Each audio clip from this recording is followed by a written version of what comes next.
प्रभु यीशु मसीह के नाम से आपका स्वागत है। आज परमेश्वर हमसे कुछ अलग रीति से बात करना मांगता है, ऐसा मैं समझता हूँ। कई बातें हमको ऐसा लगता है कि बहुत ठीक है, परंतु वो ठीक नहीं है,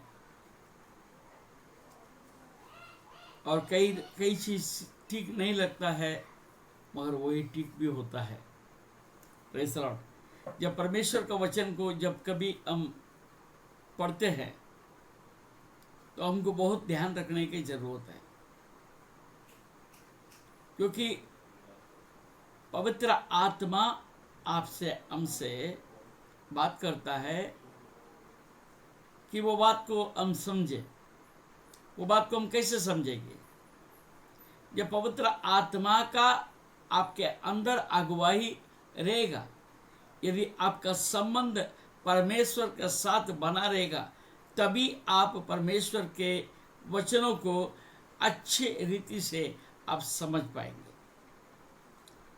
आज अपने अध्ययन के लिए लेते हैं पहले यूहन्ना 3 अध्याय उसका 9 पद। जो कोई परमेश्वर से जन्मा है वो पाप नहीं करता।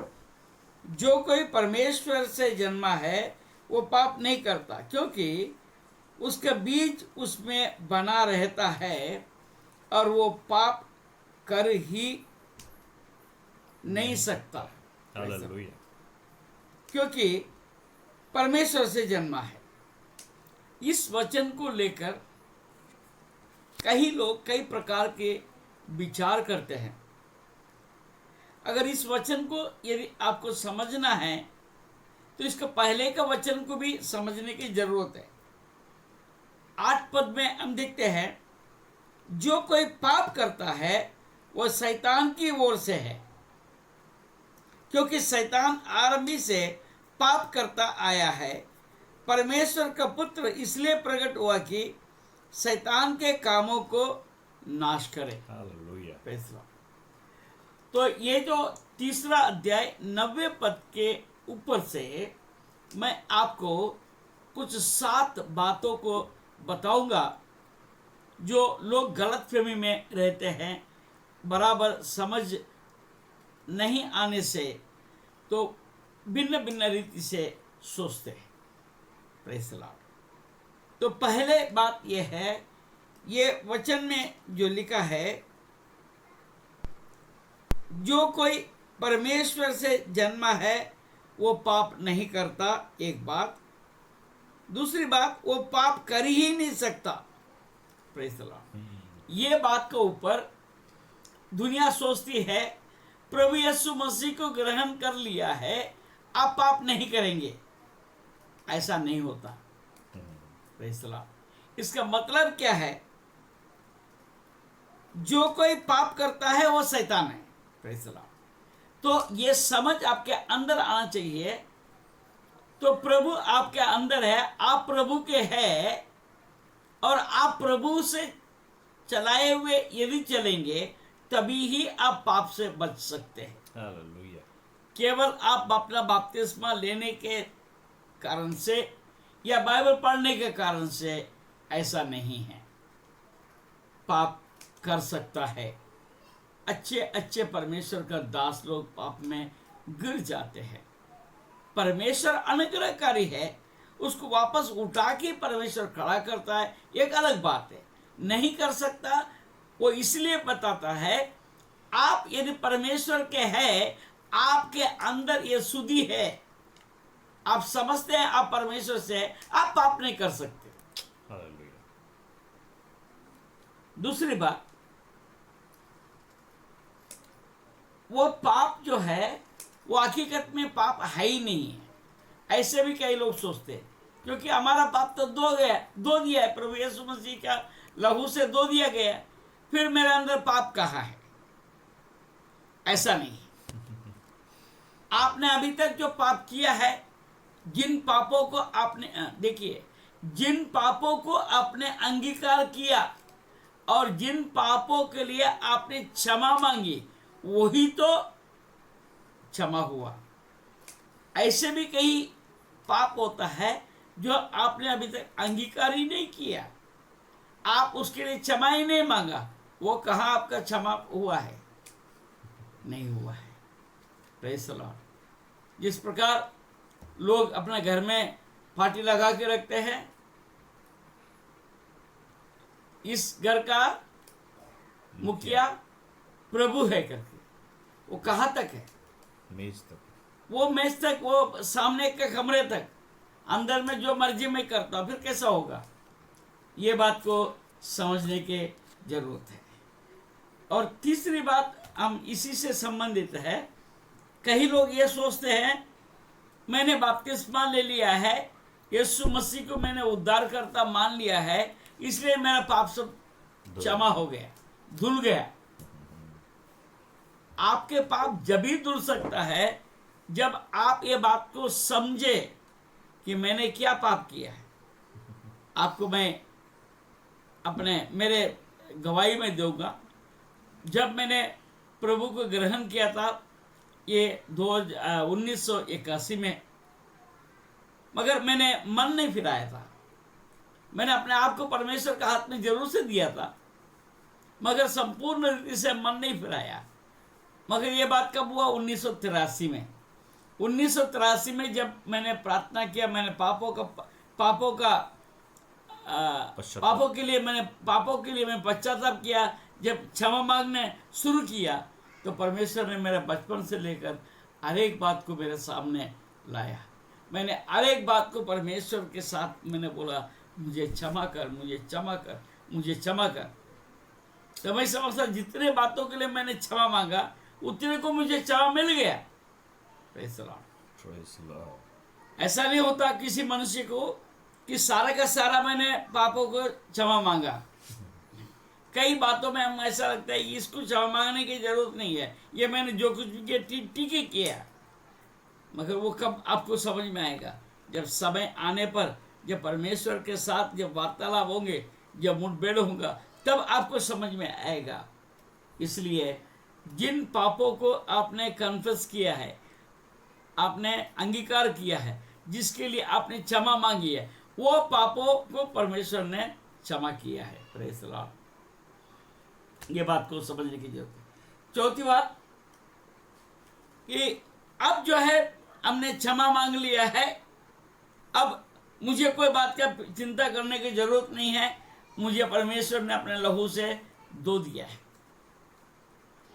परमेश्वर के लहू से हमको धो दिया है, परंतु आज का परिस्थिति क्या है? पुराने पाप तो धुल गया, मगर आज का परिस्थिति क्या है? तो हमारा जैसा कपड़े को जो है हम अच्छे से धुलाई कर अच्छा केमिकल वॉश कर लेते हैं, अच्छे से धोने के बाद जब पहनते हैं, पहनने के बाद क्या होता है? हालेलुया, शाम को कैसा लगता है? मैला हो ही जाता है। तो फिर उसको धुलाने की जरूरत है। वही हमारा जीवन है।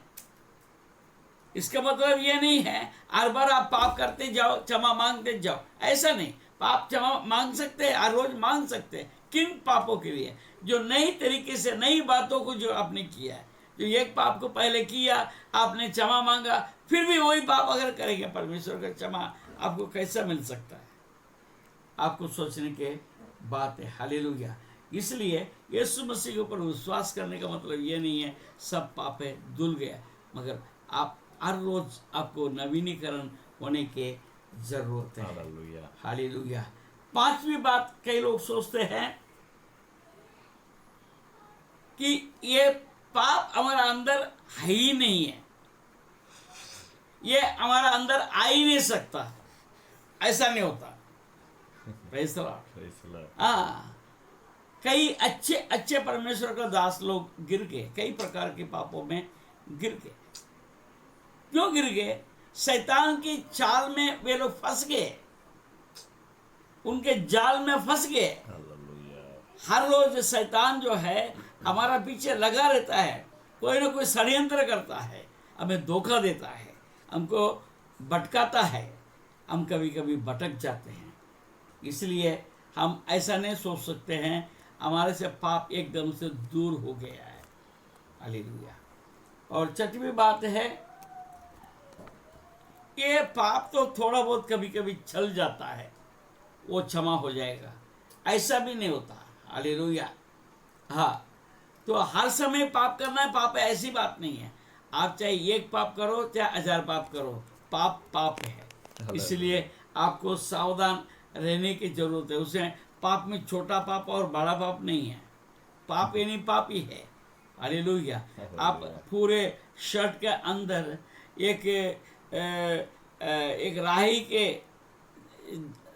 के दाने के समान एक अगर दाग लग गया है तो आप क्या बोलेंगे? पूरा सफेद बोल सकते क्या? नहीं बोल सकते। मैं कहीं ना कहीं दाग लगी है, ऐसा अपन बोलते हैं। Praise the Lord. इसलिए हमको सावधान रहने की जरूरत है। हालेलुया। और कई लोग ऐसा सोचते हैं कि ये वचन के अनुसार मेरा पिछला, अभी का और आने वाला दिन का भी पाप धुल गया। इसका मतलब ये नहीं है। हालेलुया। हाँ, प्रेज़ द लॉर्ड। तो हम जब तक प्रभु के संतान है, हमारे अंदर ये भावनाएं हमेशा रहना चाहिए। ये भावनाएं हमारा अंदर ऐसे सामर्थ्य को लाना चाहिए कि मेरे अंदर पाप घुस ना पाए। आमीन। हालेलुया। पाप के विचार हमारे अंदर आ ना पाए। उस रीति से चारों ओर हमने बाड़ा बांध के रखना चाहिए लहू का। हालेलुया। और हर समय हम परमेश्वर के विषय को सोचते रहने की जरूरत है और प्रार्थना में, विनती में लगातार रहने की जरूरत है। हालेलुया। इसका मतलब ये नहीं होता है कि आप हर समय घुटने डाल के प्रार्थना करते जाओ, काम ना करे। नहीं, आप हर समय हर बातों में जो है, इन बातों को याद करते रहना है। आप कोई भी काम करते जाइए, परंतु प्रभु को आपका मन में रखने की जरूरत है। इस प्रकार आप प्रभु को अपने पास बनाए रखेंगे तो जो पाप है आपका पास नहीं आएगा। हालेलुया। पाप आपके पास नहीं आएगा। मैं बहुत से लोगों को देखता हूँ जो कपड़ा पहनते हैं तो सब काम करते हैं, परंतु उनका कपड़ा कभी मैला नहीं होता है। और मैं देखता हूँ मेरा कपड़ा जल्दी मैला हो जाता है। Praise the Lord. तो आपको अपने आप को शुद्ध रखने का प्रयास करते हुए चलना है, प्रभु को याद करते हुए जाना है। आपके पास ये सामर्थ्य परमेश्वर ने दिया है, वो सामर्थ्य को इस्तेमाल करके आपको अपने आप को पाप से बचाने का ज़रूरत है। पाप से बचना अपने आप नहीं होता है, आपका प्रयास के बिना नहीं होगा। प्रभु आपका आशीष दे। मैंने कुछ संक्षिप्त रूप से आपसे बात किया है और प्रभु ने चाहे तो आगे का कभी दिन आएगा तो इसमें विस्तार में हम बात करेंगे। प्रभु इन वचनों को ऊपर आशीष दें। आप इन बातों को समझ के चलिए। प्रभु के लिए मैं धन्यवाद करता हूँ। धन्यवाद।